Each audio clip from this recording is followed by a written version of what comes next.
একদিন হজরত মুসা আল্লাহ তায়ালার সঙ্গে কথা বলতে তুর পাহাড়ে যাচ্ছিলেন।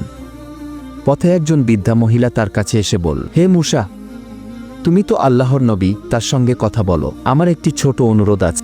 আল্লাহর কাছে আমার জন্য দোয়া করো যেন তিনি আমাকে জান্নাত দান করেন। কি মুসা বললেন, ঠিক আছে, আমি আল্লাহর সঙ্গে দেখা হলে তোমার কথাটা বলব। কি তুর পাহাড়ে পৌঁছে মুসা আল্লাহর সঙ্গে কথা বললেন এবং ওই বৃদ্ধা মহিলার কথা তুলে ধরলেন। তখন আল্লাহ তায়ালা বললেন, হে মুসা, জান্নাতে কোনো বৃদ্ধা প্রবেশ করবে না।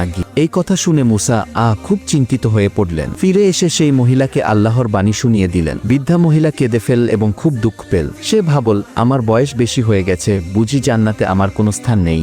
তখন আল্লাহ তায়ালা মুসা কে ওহী পাঠালেন এবং বললেন, হে মুসা, আমি বলেছি কোনো বৃদ্ধা জান্নাতে প্রবেশ করবে না, কারণ আমি সবাইকে জান্নাতে যুবতী ও তরুণ করে পুনর্জন্ম দান করব। বৃদ্ধা মহিলা যখন এই সুখবর শুনল, তখন সে খুশিতে আল্লাহর শুকরিয়া আদায় করল।